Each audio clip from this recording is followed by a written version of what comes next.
de infrações que foram cometidas, e o DETRAN, né, dentro da sua capacidade de julgamento, irá iniciar esses processos, dando ressalto aí o direito de ampla defesa e do contraditório. Todas 30 dias, o prazo é esse? Nós temos que cumprir. Então, há diversas publicações, a gente convoca essa pessoa, primeiro manda pelo correio, depois manda, publica a listagem, ele vai ter o direito de recorrer internamente lá para o DETRAN, se a decisão dele interpor recurso, uma vez publicado, se a gente se publicar, ele vai ter depois, e for decidido que ele não tem, que aqueles argumentos dele não são plausíveis, esse processo segue, ele pode recorrer à JARE, que também vai fazer suas análises. Por favor. A JARE é o quê? Maria perguntar. É a Junta de Recursos de Infrações. Isso. E aí, se ainda persistir esses processos aí sim, ele vai ter o direito, ele pode recorrer também à CETRAN, que é um Conselho Estadual de Trânsito, né? E aí depois de transitar... Dentro desse período de 30 dias? Não, aí cada prazo desse a gente dá, inclusive estende um pouco mais, são 30 dias para cada fase dessa. Sim. Né? A gente permite que o cidadão... E aí, amigos, é importante a gente dizer que o DETRAN e essa gestão não tem nenhuma vontade de aplicar penalidade, não é um poder discricionário que nós temos, né? É obrigação nossa iniciar toda vez, e essas multas não são multas que são aplicadas pelo DETRAN, são multas que são aplicadas, eventualmente, tem algumas delas que foram aplicadas pelo Departamento Estadual de Trânsito, mas muitas também, na maior parte delas, são aplicadas pelos outros entes da federação, que também têm competência para aplicar multa, assim como a Polícia Rodoviária Federal, se for as rodovias federais, se for rodovias estaduais, a Secretaria de Infraestrutura, bem como aí os departamentos ou superintendências de trânsito dos municípios e até mesmo o DETRAN, que aplicam multas. Então, a soma dessas penalidades, dessas infrações que foram autuadas, são contabilizadas no prontuário do condutor, e toda vez, no período de 12 meses, que ele alcançar 20 pontos, inicia-se um processo de suspensão do direito de dirigir. Bom, o Matheus vai fazer uma pergunta no Rio Sena, eu vou deixar no minha pergunta, se durante o período em que esse processo vai sendo julgado, se o condutor pode dirigir o veículo. Tu responde já, porque vamos a Matheus, né? Rio Sena tem uma pergunta, doutor Lúcio Gomes. Bom dia, Matheus. Bom dia, bancada. Bom dia. Estou com uma dúvida aqui, uma situação que aconteceu comigo. Manda. Eu não sei se foi o correto ou se eu estou enganado. Lá. Eu estava conduzindo uma moto, estava tudo correto, sapato, capacete, documento em dia, habilitação em dia. Só que o carona, ele estava sem capacete. Aí eu peguei uma blitz, lá mesmo onde eu moro, tá? E eles me conduziram até a base sanitária. E de lá, o veículo ficou preso, desceu para o pátio. Eu paguei o pátio, paguei o reboque. Eu compareci, antes do veículo descer para o pátio, compareci lá com uma pessoa habilitada para tentar tirar o veículo. E mesmo assim eles não me liberaram. Quer saber se isso é correto ou eu estou enganado? Alguma pergunta, doutor Lúcio? Não, a situação ficou clara. Obrigado, Matheus. Vá pelo rádio ouvir. Na verdade, aí, Mário e Marcelo, nós precisamos ver o caso concreto da situação que envolveu o condutor. Até novembro do ano passado, existia a penalidade de apreensão do veículo. Essa penalidade não mais existe, então toda vez que um veículo for apreendido e ele, no momento da blitz, ele puder reparar aquela infração que foi cometida, o veículo poderá ser liberado. Não sei qual foi o caso aí concreto e se foi suprida a tempo essa infração. No caso aí, o ouvinte deve, tanto o passageiro quanto o condutor de moto, utilizar o capacete, né? Então, isso é uma responsabilidade, obrigação. Quem não utiliza o capacete é uma penalidade direta, tem o direito de suspensão, tem a que nós chamamos aí de aplicação direta, de suspensão do direito de dirigir. né? E aí, como ele foi apreendido, então ele vai ter que cumprir a suspensão, ele vai ter que responder a um processo por estar conduzindo uma pessoa sem capacete. Mas o fato é que, uma vez ele sendo abordado e, por exemplo, se ele tiver um licenciamento atrasado e se ele conseguir fazer o pagamento a tempo ainda daquela blitz não finalizar... No mesmo dia? No mesmo dia, no mesmo momento. No mesmo momento. Que ainda não tenha colocado o veículo no guincho, ou que ainda você tenha condições operacionais, não é? Se ele conseguir resolver aquela situação de pronto, não é? E existem muitos casos que os nossos policiais, não é? e os servidores do Detran liberam aquele condutor que consegue, por exemplo, no caso de licenciamento atrasado, ele consegue ter o seu veículo liberado. É importante também destacar que não é pela falta de pagamento do IPVA que o veículo dele está sendo retido, é pela falta de pagamento do licenciamento, que é obrigatório. Ninguém pode dirigir qualquer veículo se não tiver com seu licenciamento em dias, e é por esse motivo que existe a retenção do veículo quando ele é abordado por uma blitz. O Ricardo de São Caetano até mandou uma mensagem de texto pelo WhatsApp perguntando se o veículo pode ser apreendido ou recolhido no caso de atraso só do IPVA. Isso, nesse caso, se ele estiver com atraso do IPVA, apenas do IPVA, ele não será recolhido. Agora, se ele estiver com atraso no licenciamento, aí sim o veículo dele pode ser retido, e até, se caso ele não consiga regularizar a situação dele até o final da blitz, o veículo será removido ao pátio. A pergunta que eu fiz ao Dr. Lúcio Gomes, se a pessoa que estiver sendo julgada pode dirigir veículo? Pode, porque o processo dele não se findou, né? Então ele não tem prazo, não transitou e julgou aqui, e aí ele pode ter o direito. A aplicação da penalidade é quando ele é notificado de que não cabe mais recurso. Aí sim ele deve entregar, e aí ressalto isso aí, ele tem que entregar a sua CNH lá no Detran, sob pena de que o prazo para computar a penalidade dele não seja computado enquanto ele não fizer a entrega desse documento lá no Detran. Já que falamos duas vezes sobre motos, né, capacete e depois agora a falta do capacete para o passageiro, eu vi inclusive a informação que o Sindicato dos Motociclistas, Motoboys e Mototaxistas da Bahia reconheceu o apoio do Detran em relação à categoria. Eles estão tendo a dificuldade pelas exigências com essa regulamentação dos mototaxistas em relação à Prefeitura de Salvador, de todos eles que estão devidamente preparados, mas as exigências são muito grandes. Mas o Detran fez a parte que deveria fazer. Nossa parte nós temos cumprido.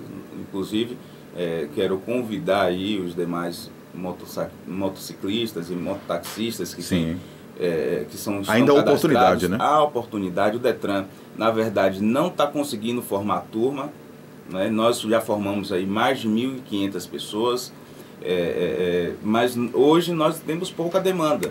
Então, se não tem demanda, a gente não tem como formar mais equipes.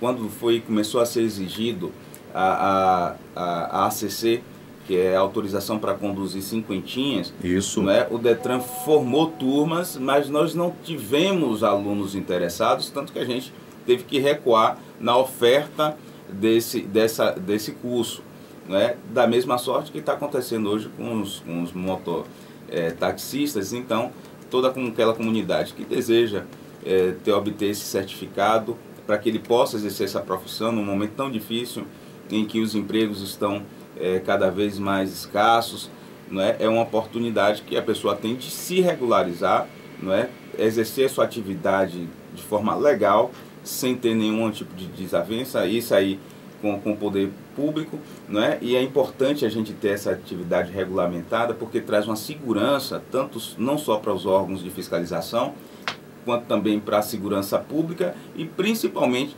para os usuários dessas atividades, porque essas pessoas, e aí sempre quando a gente finaliza um curso lá, principalmente para mototaxistas, principalmente, eu sempre costumo falar para eles que eles vão carregar as nossas famílias. Então, que eles se protejam, se preservem, mas mais do que isso, preservem as vidas que eles irão transportar. E então é uma responsabilidade muito grande que essa categoria tem, porque eles não têm, diferente dos taxistas, dos demais profissionais de trânsito, eles não têm a proteção da carroceria para lhe preservar a vida, e nesse caso aí a atenção dos mototaxistas tem que ser redobrada. Depois o senhor pode informar se esses profissionais da moto, qual o procedimento para poder abrir novas turmas aí.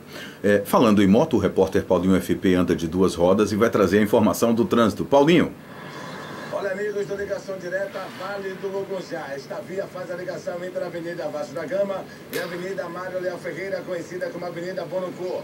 O trânsito está lento, sentido Avenida Vasco da Gama. Já no sentido contrário, o trânsito já foi com mais tranquilidade. A velocidade máxima permitida é de 60 km.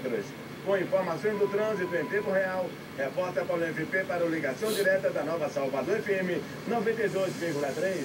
Essas e outras notícias, acesse ldnoticias.com.br. 8h17, obrigado ao repórter Paulinho FP. Ele volta daqui a pouco trazendo informações do Hospital Geral do Estado. Temos 2 ouvintes para poder perguntar para o diretor-geral do Detran, Lúcio Gomes. Mário. Gilberto Liberdade, na linha 3. Bom dia, Gilberto. Bom dia, Marão. Bom dia, Marcelo. Bom dia, meu nobre amigo Lúcio Gomes. Bom dia, amigo. Esse Lúcio Gomes é um daqui. Meu diretor da Marcelo e a Maricenta é o demais. Eu tenho algumas dúvidas da credibilidade. Não é a credibilidade do Detran, mas a credibilidade das multas impostas pela Transalvador, que é questionado. O Marcelo, Maricenta sabe, e o sabe que eu dirijo carro, sabe o que estou falando. Como é que eu acho que você passou destino tão assim? Porque não vai lá numa roda, nós cidadãos, protagonismo, importar o sino. Porque eu achei que Marcelo passou, você sempre toma notificação. Eu achei que Marcelo estava no celular, como Marcelo estava faltando o ouvido, achou que foi no celular. É multa ou é achismo?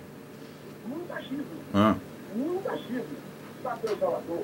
É tão achismo que você sabe, que eu levei para você viu uma multa de um HB20 e aparece uma moto. Eu vi. Eu lhe mostrei que teve um Monza na paralela, puxando 740 quilômetros, o Monza 94, e vai multa. E aí o que eu digo mais, senhor Lúcio, que a coisa mais difícil para o condutor, especialmente o taxista, é tirar uma multa do lugar sem procedência na Transalvador.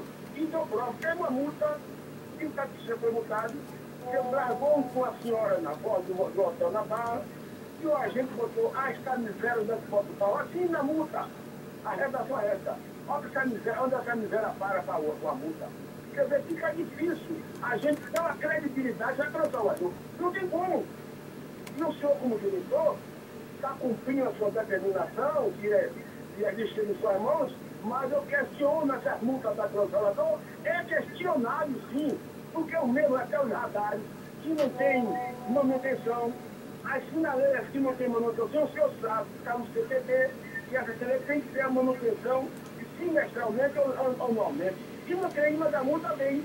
E quando a gente recorre, julga improcedente. E nós estamos levando pau. Isso é 4 pontos da carteira, 6 pontos da carteira, 7 pontos da carteira. E tem muitos desses motoristas aí, rodoviário e taxista, que foi penalizado indevidamente. Mas, infelizmente, como o Marcelo cotidianamente, que a indústria da multa é a maior fonte que é arrecadadora do município, temos que pagar e temos que ser penalizados. E aí? Valeu, Gilberto. Nós somos condutores, somos taxistas. E vimos do que trabalhamos. Não sabemos fazer outra coisa. E somos sendo penalizados, possivelmente, pela carteira suspensa.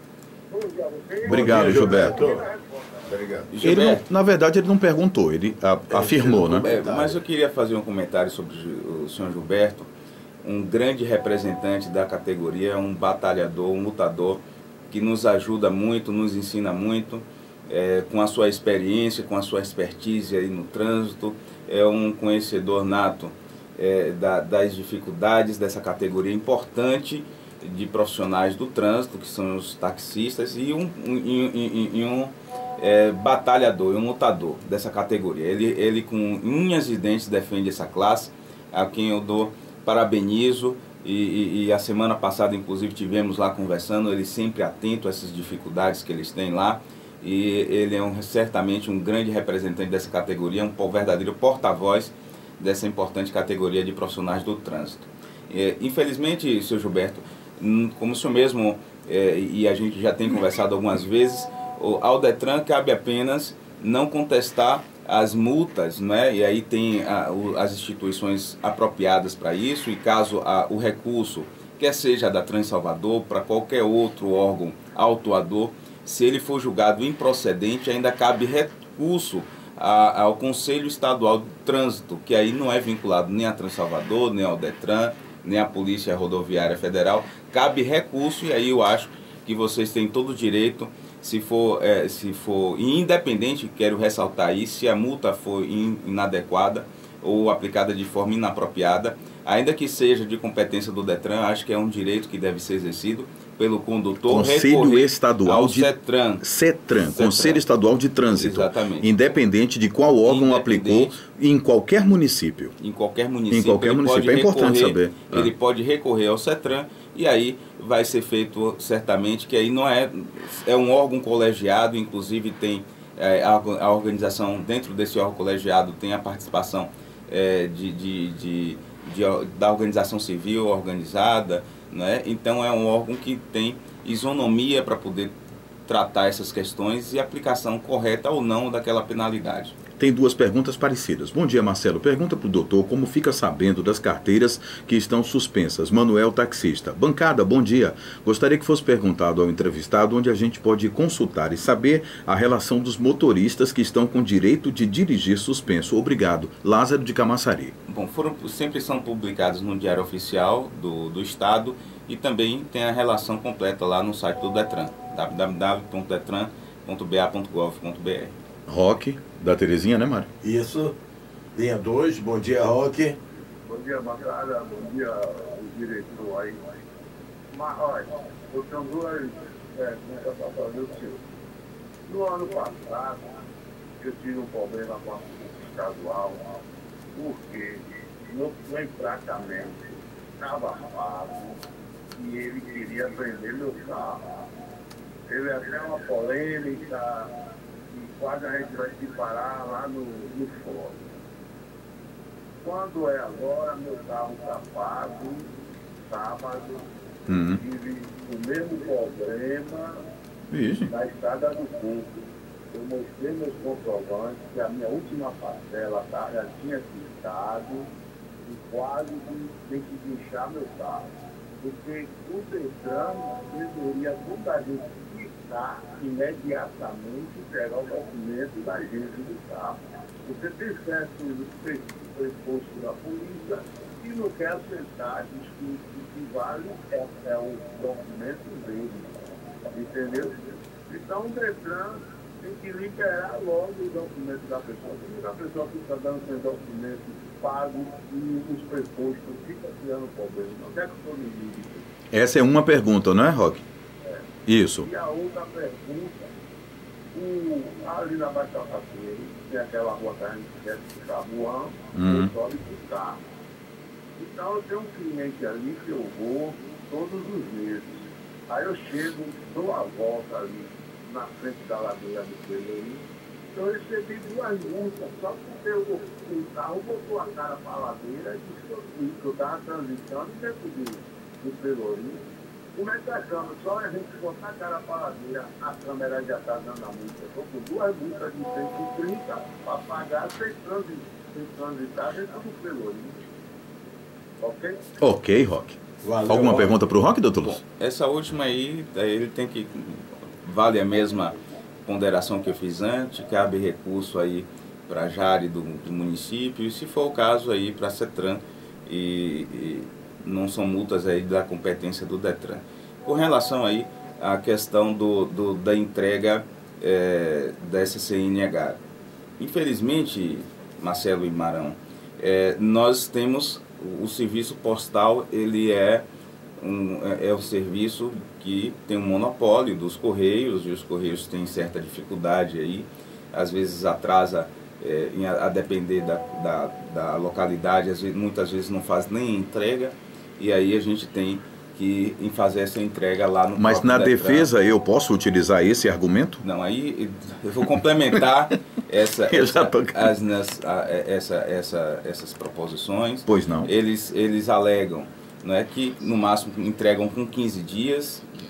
Em 2015, o Detran baixou uma portaria estendendo esse prazo da apresentação do documento, justamente em virtude de ter a ciência de que existia esse atraso na entrega por conta dos Correios. A gente estendeu até 30 dias, então a apresentação do comprovante de pagamento e mais o documento do veículo do ano anterior, para que a gente pudesse suprir. Mas, felizmente, houve uma alteração no Código de Trânsito que, quando da abordagem policial, o agente ou policial tiver a possibilidade, hoje a maior parte tem, a não ser nas rodovias onde não tem internet, quando ele puder constatar de que o veículo, né, se ele tiver acesso à base de dados do Detran, aquele documento, o CRLV, deixa de ser de porte obrigatório.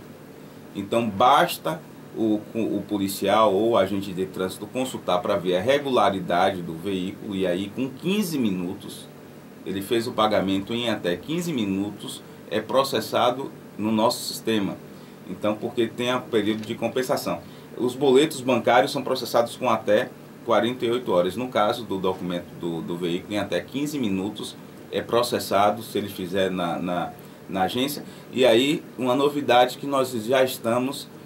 quero crer aí que está já em tramitação interna, nós aí estamos trazendo a novidade, que é um totem de autoatendimento que os condutores, né, vão permitir esses totens, que a próprio documento, ele faz o pagamento na própria máquina e imprime o documento e leva o documento em um só tempo. Esse totem de autoatendimento vai ficar na sede do Detran? Vão ficar nas sedes, e aí a tendência nossa é colocar em locais de grande circulação, em prefeituras, nos saques. Loterias? Possivelmente não, por conta da segurança, né? Certo. Mas talvez nos aeroportos, no terminal rodoviário. Muito importante isso. Que aí a pessoa acessibilidade das pessoas. Consegue fazer o pagamento e uma série de serviços. A gente está também aí nesse segundo semestre, aí, com fé em Deus, a gente vai estar finalizando um novo portal, uma série de aplicativos que vão facilitar ainda mais a vida do cidadão, para que ele possa ter agilidade no seu atendimento lá do Detran. Bom, o doutor Lúcio Gomes está conversando com a gente de ligação direta. Tem o anônimo, Marcelo, mas eu queria fazer uma pergunta. Doutor Lúcio, recentemente circulou a informação de que para ser uma carteira nova custa mais de R$2.000, é verdade? Veja só, o preço hoje médio que custa aí no Brasil é em torno de R$2.000 a R$2.500. Esse valor, para você tirar, você tem que cumprir algumas etapas. Isso. O Denatran, é importante também destacar aqui, que não são todos, mas alguns proprietários de CFCs alegam que dentro desse custo existe coisas chamadas de taxa Detran, que eu reputo que não são taxas do Detran. Então, por exemplo, você hoje, Mário e Marcelo, você tem que cumprir algumas exigências do Denatran. O Detran não legisla, né? Ele apenas cumpre resoluções e mandamentos emanados do Conselho Nacional de Trânsito, e aí nós precisamos cumprir esse processo de formação. Então, quem diz qual é o rito e as obrigações que precisam o condutor cumprir para ele ser habilitado é o CONTRAN, não é? E nós apenas cumprimos as normas e a legislação. Então é indevido quando ele diz que existe taxa Detran. Na verdade, não existe nenhuma taxa do Detran, exceto aquelas que diretamente o Detran cobra e recolhe aos cofres estaduais, né? O Detran não cobre taxa dentro do Centro de Formação de Condutores, mas é um requisito. Por exemplo, o simulador de direção veicular, para você ter sua habilitação, você precisa passar por 5 horas aulas de simulador, e aí é uma condição para que você possa formar o condutor. não é taxa Detran, é um pré-requisito para que ele possa formar aquele condutor. Legal. O Anônimo não tem uma pergunta para o nosso convidado. A gente vai fechar esse bloco com informações do trânsito com Fabrício Cunha e voltamos já para a última meia hora do programa, mas você pode continuar mandando as suas mensagens com as perguntas que estão chegando. Fabrício. Ok, Marcelo Carvalho, Mário Freitas, equipe do Ligação.